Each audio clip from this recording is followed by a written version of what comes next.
ডেষ্টিনিৰ প্ৰতিজন দৰ্শকক পোৱাৰ সম্ভাৱনা নাই। আৰম্ভ কৰিছোঁ 26 জানুৱাৰী দেওবাৰ ৰাতিপুৱা। নমস্কাৰ, মই আচলতে অপূৰ্ব জনক দত্ত। বন্ধুসকল, আজি হ'ল 26 জানুৱাৰী গণতন্ত্ৰ দিৱস আৰু এই সুবাৰতে আপোনালোক সকলোকে গণতন্ত্ৰ দিৱসৰ হিয়া ভৰা শুভেচ্ছা আৰু সম্ভাষণ জ্ঞাপন কৰিছোঁ। যিসকল দেশপ্ৰেমিকে দেশৰ কাৰণে প্ৰাণ আহুতি দিলে, দেশৰ বাবে যুঁজি গ'ল, তেওঁলোকৰ ওচৰত আমি শতকোটি প্ৰণাম জনাইছোঁ আৰু এতিয়া আৰম্ভ কৰিছোঁ ৰাশিফল। বন্ধুসকল, ৰাশিফলৰ মূল ভিডিঅ'লৈ যোৱাৰ আগত আজিৰ দিনটো কিছু তথ্য আপোনালোকক জনাব বিচাৰিছোঁ। পঞ্চাংগ অনুসৰি আজিৰ দিনটো কেনে তাকে জনাম আৰু ৰাশিফলৰ মূল ভিডিঅ'লৈ যোৱাৰ আগত এইখিনি কথা জানিব লাগে। আজি হ'ল 26 জানুৱাৰী 2025 দেওবাৰ। অসমীয়া লেখাৰে 1431 ভাস্কৰাব্দৰ যি মাঘ মাহৰ 12 দিন। আজি সূৰ্যোদয় পুৱা 6:14:48 সূৰ্যাস্ত হ'ব সন্ধিয়া 4:56:02। আজি তিথি হ'ল কৃষ্ণা দ্বাদশী তিথি, নক্ষত্ৰ হ'ব জ্যেষ্ঠ, যোগ ব্যাঘাত, কৰণ হ'ব কলভকৰণ। আজি যদি কোনো শিশুৰ জন্ম হয়, তেওঁৰ ৰাশি হ'ব বৃশ্চিক ৰাশি, বিপ্ৰবৰ্ণ, দেৱাৰী গণ লাভ কৰিব।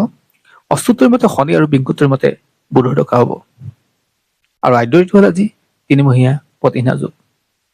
বন্ধুসকল, আপোনালোকে যদি আমাৰ এই ভিডিঅ' ফেচবুকত প্ৰথমবাৰ কাৰণে চাইছে, পেজটো ফ'ল' কৰিব আৰু ইউটিউবত যদি চাইছে তেনেহ'লে চেনেলটো ছাবস্ক্ৰাইব কৰি কাষত থকা বেল আইকনটো প্ৰেছ কৰিবলৈ নাপাহৰিব, যাতে অনাগত দিনত আমাৰ এষ্ট্ৰলজি ভিডিঅ'সমূহ আপুনি সহজে পায়। আৰু এই ভিডিঅ' লাইক, কমেণ্ট আৰু শ্বেয়াৰ কৰিবলৈ আপোনাক সকলোকে অনুৰোধ জনালোঁ। বন্ধুসকল, এতিয়া আহিছোঁ ৰাশিফলৰ মূল অংশলৈ। 12টা ৰাশি আছে, কোনকেইটা ৰাশিৰ কেনে যাব তাকে জনাম। প্ৰথমে জনাব বিচাৰিছোঁ মেঘ ৰাশিলৈ। মেঘ ৰাশিৰ বিষয়ে, যদি আপুনি মেঘ ৰাশিৰ ব্যক্তি হয় তেনেহ'লে আজিৰ দিনটো আপোনাৰ কাৰণে যথেষ্ট সুন্দৰ আৰু শুভ দিন। আজি আপোনাৰ আৰ্থিক স্থিতি ভাল হ'ব। আপোনাৰ বিভিন্ন ঠাই ফুৰা চকাৰ যদি চখ আছে আজি ভাল হ'ব, অৰ্থাৎ আপোনাৰ যাত্ৰাপথ আজি শুভ হ'ব আৰু নিজৰ দমত যিকোনো শীৰ্ষস্থান পোৱাৰ আপোনাৰ শুভ দিন আজি। এইফালে আহিছোঁ বৃষ ৰাশিলৈ। যদি আপুনি বৃষ ৰাশিৰ ব্যক্তি হয়, ধৈৰ্য আপোনাৰ কাৰণে আজি মহৌষধ হ'ব। গতিকে আপুনি ধৈৰ্য ধৰি যিকোনো কাম কৰিবলৈ যত্ন কৰিব, খৰখেদাকৈ কোনো কাম নকৰিব, অৰ্থাৎ পৰিয়ালৰ লগত একতা বৃদ্ধি পাব আৰু আন্তৰিকতাৰে আপুনি যিকোনো কাম কৰিলে আজি সফল হ'ব। স্বাস্থ্যৰ ক্ষেত্ৰত উন্নত হ'ব আৰু ব্যৱসায়িকভাৱে আপোনাৰ সফল হোৱাৰ যোগ থাকে। এইফালে আহিছোঁ মিথুন ৰাশিলৈ। যদি আপুনি মিথুন ৰাশি হয়, কথাবিলাক আপুনি ন্যায়সংগতভাৱে ক'বলৈ যত্ন কৰিব। আপোনাৰ কথাত যুক্তি আৰু সাহস থাকিব আৰু আজি আপোনাৰ কাৰণে পজিটিভ দিন। আপুনি কৰা কামৰ ভাল ৰিজাল্ট পাব। ছাত্ৰ ছাত্ৰীসকলৰ কাৰণে আজি যথেষ্ট ভাল দিন। এইফালে আহিছোঁ কৰ্কট ৰাশিলৈ।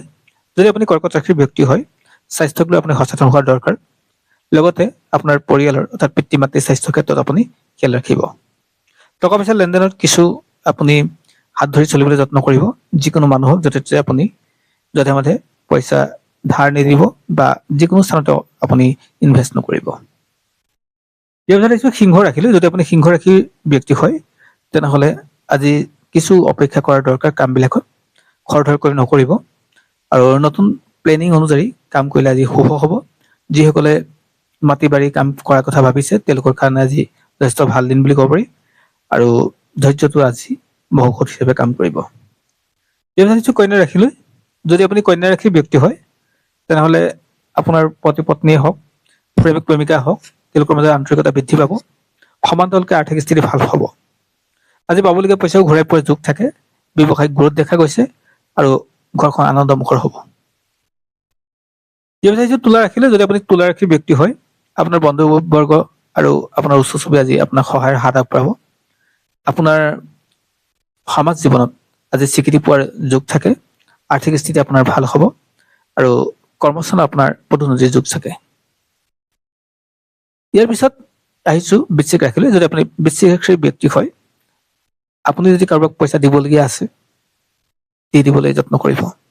বহু ক্ষেত্ৰত আপোনাৰ সেয়া আহুকাল হিচাপে হ'ব, অৰ্থাৎ আপোনাৰ টকা পইচাৰ লেনদেনৰ ক্ষেত্ৰত আপোনাৰ সম্বন্ধ বেয়া হোৱাৰ সম্ভাৱনা থাকে আৰু আপুনি স্বাস্থ্যৰ ক্ষেত্ৰত অলপ কিছু সাৱধান হ'ব লাগিব। ব্যৱসায়ৰ ক্ষেত্ৰত বৰ এটা আশা নকৰাই ভাল। আজি আপুনি নতুন কাম আৰম্ভ নকৰিব।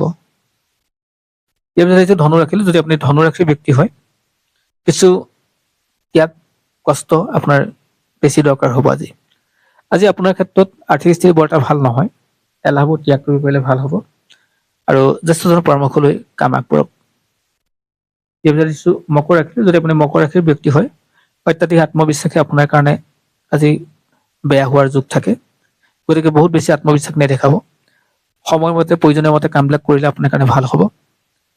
পৰিয়ালৰ মাজত একতা বৃদ্ধি পাব, স্বাস্থ্যৰ উন্নত হ'ব, ছাত্ৰ ছাত্ৰীসকলৰ কাৰণে ভাল। আজি আপোনাৰ পজিটিভ চিন্তাধাৰাই আপোনাক বহুত ওপৰলৈ দিব। এই ভিতৰত দিছো কুম্ভ ৰাশি। যদি আপুনি কুম্ভ ৰাশিৰ ব্যক্তি হয়, ঘৰৰ ব্যক্তিৰ কথা শুনিবলৈ যত্ন কৰিব, পৰিয়ালৰ কথা। দূৰ ভ্ৰমণ নকৰিব, স্বাস্থ্যৰ ক্ষেত্ৰত বৰ এটা পজিটিভ নহয়।